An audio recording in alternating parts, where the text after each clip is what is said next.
முதல்ல அவளுக்கு இந்த ஊர்ல ஆஸ்பத்திரி கட்டுற எண்ணமே இல்ல. நான் அதை சொல்லிட்டே இருக்கேன், நீ யாரும் நம்ப மாட்டேங்கிறீங்களே. அதனாலதான் நானே வந்திருக்கேன். இப்ப என்கிட்ட ஏதோ நொண்டி சாக்கு சொல்லி தப்பிக்க பாக்குறா. பார், இப்ப நீ ஊருக்கு போகணுமா வேணாமா? என்னம்மா பஞ்சாயத்துக்கு வந்துட்டு இவ்வளவு துணிச்சலா பேசிக்கிட்டு இருக்க நீ? ஐயா இது வேலைக்கு ஆகாது, நீங்க தீர்ப்பு சொல்லுங்க ஐயா.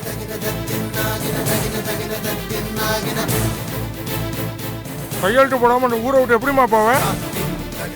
என்னம்மா நீ ஊருக்கு போக வேண்டாமா? ஏயா கையெழுத்து போடாம இந்த அம்மா ஊருக்கு அனுப்பிச்சு வச்சிடலாமா?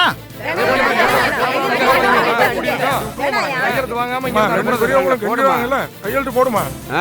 போடுமா. போடு கிருஷ்ணா, போடு.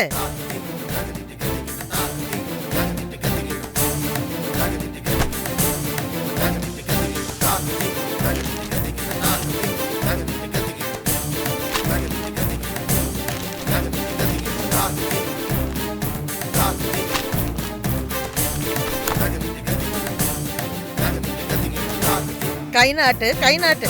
உன்ன சொல்லமா, கை நாட்டு போட கை நாட்டு வைமா, கை நாட்டு.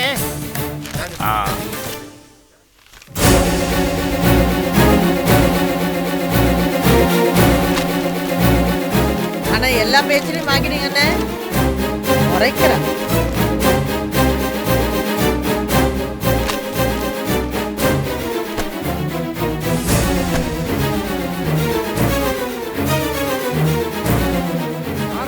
என்ன கிருஷ்ணா, இதுக்கே இவ்வளவு டென்ஷன் ஆயிட்டா எப்படி? இது உனக்கு வெறும் முதல் சர்க்கிள் தான். இதுக்கே இவ்வளவு டென்ஷன் ஆயிட்டியே. இனிமே நீ எடுத்து வைக்கிற ஒவ்வொரு அடியும் கவனமா வைக்கணும். ஏன்னா இந்த பாரதியோட கவுண்ட் டவுன் ஸ்டார்ட்ஸ் நவ்.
எவ்வளோ கடை ஏறி பார்த்துட்டோம்.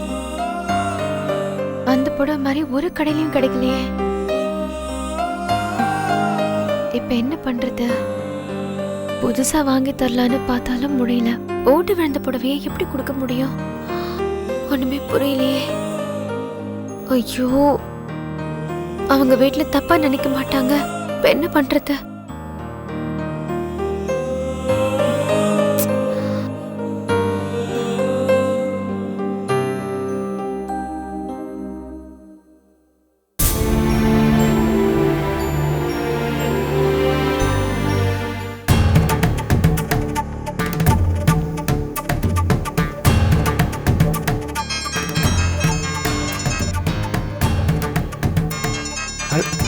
ஜோ. ஹலோ. ஹலோ. எப்படி இருக்கீங்க? நான் உங்களை மீட் பண்ணணுமே. ஃப்ரீ தான். With pleasure. எப்போ வேணா மீட் பண்ணலாம். இப்போ மீட் பண்ணலாமா? இப்போ தானே சொன்னேன், எப்போ வேணா மீட் பண்ணலாம். எங்கே மீட் பண்ணணும்? மார்க்கெட் ரோடு வந்துடுறீங்களா? ஓகே, வந்துடுறேன். ட்ரெஸ் சேஞ்ச் பண்ணிட்டு ஒரு 10 மினிட்ஸில் அங்கே வந்துடுறேன். ஓகே ஓகே ஃபைன், நானும் வந்துடுறேன். ஓகே, பாய் பாய் பாய் பாய்.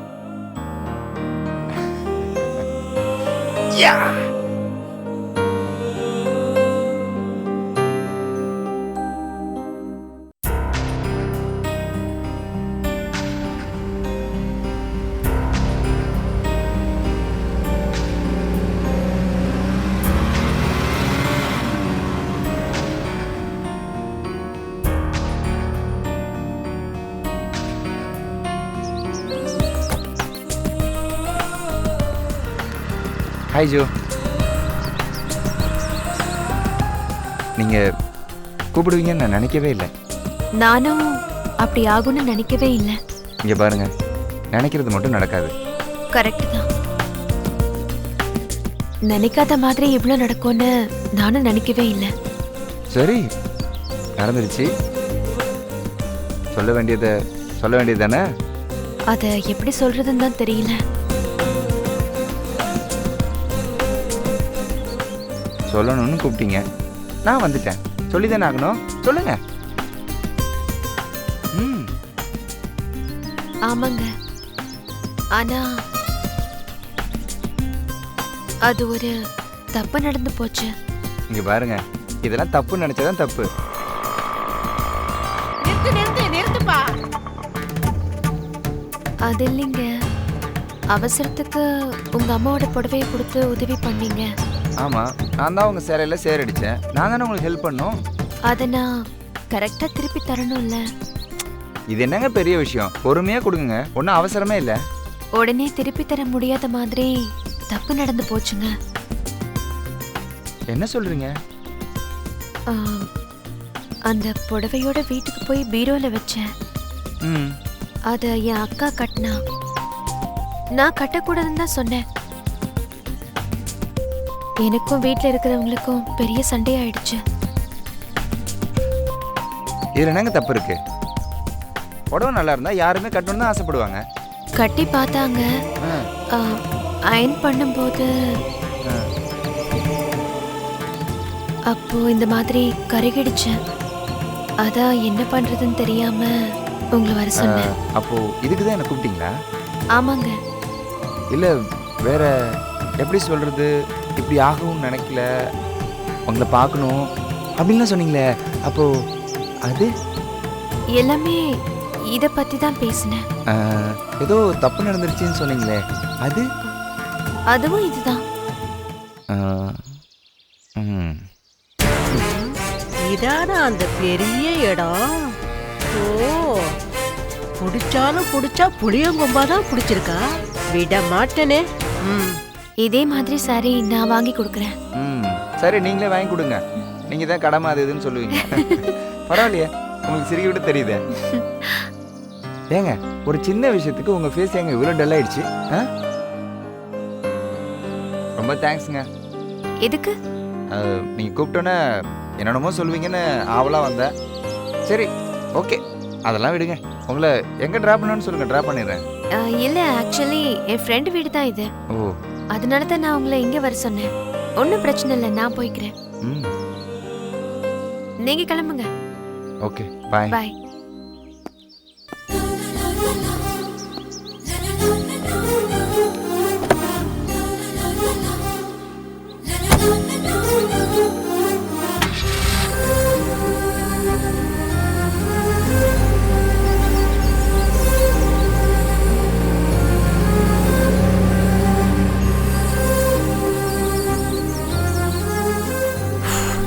Thank God.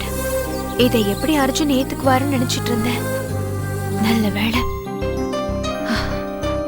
இப்பதான் என் மைண்ட் ஃப்ரீ ஆச்சு. தம்பி, கிளம்புப்பா.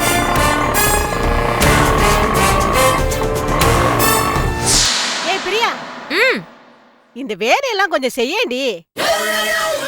ஏன் பாட்டி எனக்கு என்ன வேற வேலை இல்ல நினைச்சிட்டு இருக்கியா? வேற வேலை இல்லாதனாலதான் இந்த வேலையை செய்ய சொல்றேன். அப்போ நான் வேலைக்கு போலன்றத தானே நீங்க குத்தி காட்டுறீங்க. நீ வேலைக்கு போகணும்னு யாருன்னு சொன்னா உன்ன? அதுக்கு தான் ஒன்னு கோயிலுக்கு நேர்ந்து விட்ட மாதிரி நேர்ந்து விட்டுருக்க. உழைக்கிறதுக்காக உட்காந்து சாப்பிடறதுக்கு தான் நாம இருக்கமே. ஏன் பாட்டி உட்கார்ந்து 3 வேளை திங்கிறதுக்கு எனக்கு போர் அடிக்காதா? அப்படி போர் அடிக்க கூடாதுன்னு தான் இந்த வேலையை செய்ய சொல்றேன்.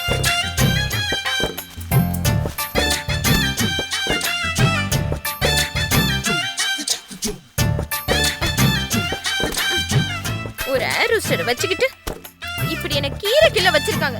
ச்சே. ஏய் பாத்திரி, எல்லாத்தையும் ஆஞ்சி தட்டுல போடுவேன்னா எல்லா கீரையும் கீழே போட்டுட்டு காம்பை மட்டும் தட்டுல போடுற. ஏய் உனக்கு என்ன அறிவு கட்டு போச்சா? நீ சரிப்பட்டு வர மாட்டா. இங்க போடு, இங்க போடு, போடு. இப்படி வெங்காயத்தை உரிச்சு நறுக்கி கொடு, எடு. No chance. அந்த வேற வேணையே எனக்கு வேணாம் பாட்டி. இது வரைக்கும் எந்த கவலையும் இல்லாம ஒரு சொட்டு கண்ணீர் கூட விடாம நான் சந்தோஷமா இருக்கேன். இப்போ இந்த வெங்காயத்தை கட் பண்ணி என்ன அழ வைக்கணும்னு நினைக்கிறியா? என்ன பாட்டி நீ? ஏன் பாட்டி இந்த ரெடிமேட்ல காய்கள் எல்லாம் கட் பண்ணி பாக்கெட்ல விப்பாங்க, அந்த மாதிரி நீ வாங்கிக்கலாம்ல. காரம் உப்பு புளி எல்லாம் கொதிக்க வச்சு யார் சமைக்கிறது? என்னமோ நமக்காகவே கஷ்டப்படுறதுக்காகவே ஜோதி பிறந்திருக்கான்னு சொன்னியே, ஆனா அவ கஷ்டப்படுற மாதிரி தெரியலையே. யாரோ வசதியான ஆள புடிச்சிட்ட மாதிரில தெரியுது. ஆமாடி, எவனோ ஒருத்தங்கிட்ட பேசிட்டு இருந்தானே, அவன் காரெல்லாம் வச்சிருக்கானா? வசதியான ஆளாதான் இருப்பான் போல இருக்கு. ஒருவேளை அவன் தான் அந்த புடவை வாங்கி கொடுத்திருப்பானோ? நானும் அப்படிதாண்டி நினைக்கிறேன். அவன் மட்டும் அவனையே புடிச்சிட்டு அவன் கூட ஓடி போயிட்டான்னு வச்சுக்க, அப்புறம் நம்ம கதி ஐயோ திக்கு திக்குங்குதே. உனக்கு ஒரு நல்ல இடமா அமையணும், நல்ல ஒரு வீடு வேற பார்க்கணும், உங்க அண்ணனுக்கு சின்னதா ஒரு ஹோட்டல் கடை வேற வச்சு கொடுக்கணும். இதெல்லாம் நடந்ததுக்கு அப்புறம் ஓடினா கூட இனிமே எப்பவும் அவளை ஃபாலோ பண்றதா நம்ம வேலை. பாட்டி அப்பா வராரு, சத்தம் கேக்குது. டாபிக்க மாத்து மாத்து மாத்து மாத்து. ஹலோ கிருஷ்ணா வீடுங்களா? ஆமா, நீங்க யாரு? நான் ஆடிட்டர் பேசுறேன் சார். சார், நான் சுப்பிரமணியம் பேசுறேன். நீங்க எப்படி இருக்கீங்க? நல்லா இருக்கேன் சார். நீங்க எப்படி இருக்கீங்க? நல்லா இருக்கேன் சார். சார் மேடம் வந்துட்டாங்களா ஊர்ல இருந்து? வந்துட்டாங்க. காலையில தான் வந்தாங்க. மேடம் இருக்காங்களா? இருக்காங்க. கொஞ்சம் ரெஸ்ட் எடுத்துக்கிட்டு இருக்காங்க. ஓகே சார், அப்ப நான் ஈவினிங் பண்ணட்டுமா சார்? Okay sir. ஏதாவது முக்கியமான விஷயம் சொல்லணுமா? பரவாயில்ல சார், நான் மேடம் கிட்ட பேசிக்கிறேன். Okay okay okay. Thank you thank you. யா.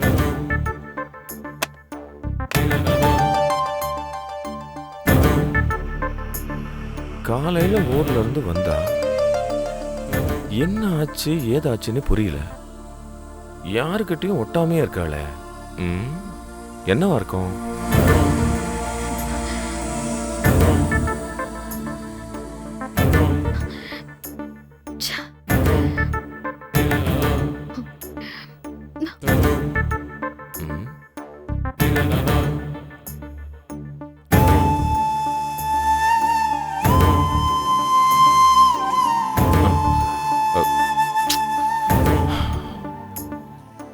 என்னங்க?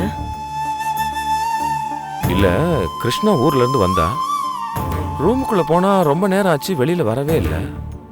அதாங்க எனக்கும் கவலையா இருக்கு. போன இடத்துல என்ன நடந்திருக்குமோ தெரியலையே. போன இடத்துல பிரச்சனை ஏதாவது பண்ணிருப்பாங்களோ? அப்படிதான் இருக்கும்னு நினைக்கிறேன். வரும்போது அவன் முகமே சரியில்லைங்க. நீங்களாவது கிராமத்துல இருக்கும்போது என்ன ஏதுன்னு ஒரு வார்த்தை ஃபோன் பண்ணி கேட்டிருக்கலாம்ல.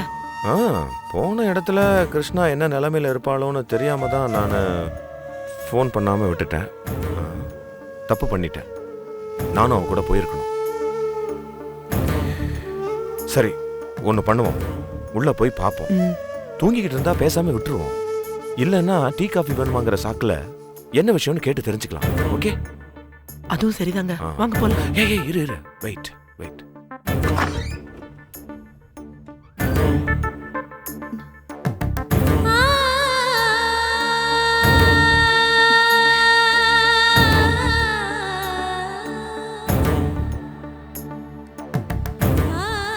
என்னம்மா, நீ ரெஸ்ட் எடுத்துக்கிட்டு இருப்பேன்னு நினைச்சே நீ குட்டி போட்டு போன மாதிரி சுத்திக்கிட்டு இருக்க.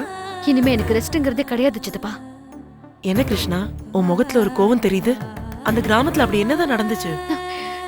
அந்த கிராமத்துல இருக்கிற கிழவன் என்ன பார்த்து என்ன சொன்ன தெரியுமா? ஊருக்கு போக ஒரு அடி எடுத்து வச்ச காலை வெட்டிடுவேன்னு சொன்னான்.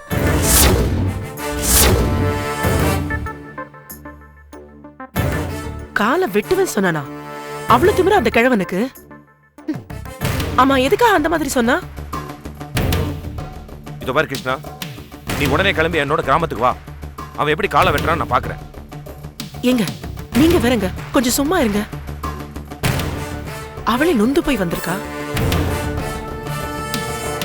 கிருஷ்ணா, எப்ப அந்த அளவுக்கு மரியாதை இல்லாம பேசினாங்களோ அவங்க இனிமே இங்க வந்தா நீ மூச்சு கொடுத்தே பேசக்கூடாது.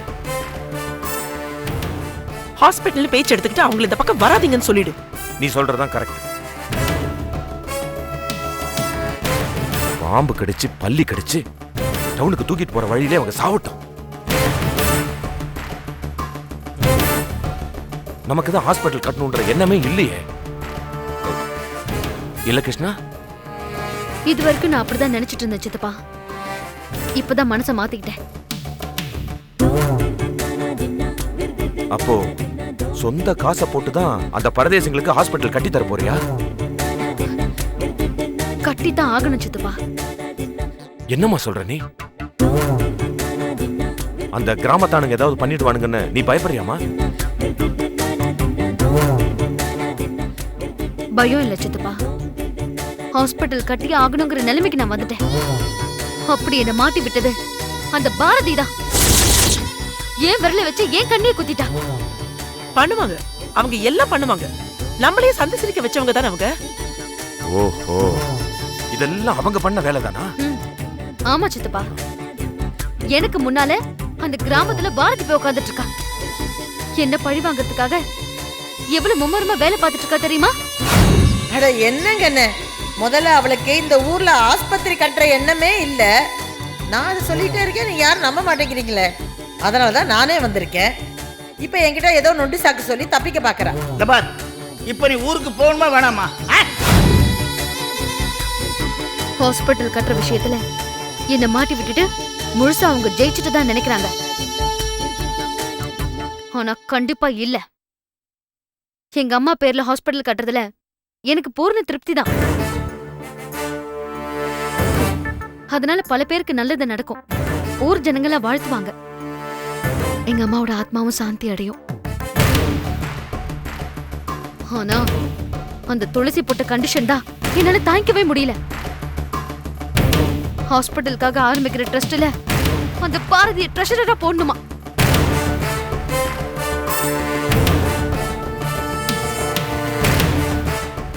ஓஹோ, அப்போ நம்ம காசு பணம் கணக்கு வழக்கெல்லாம் அவங்க கையில மாட்டிக்கும். காசு பண்ண விஷயம் மட்டும் இல்ல சித்தப்பா.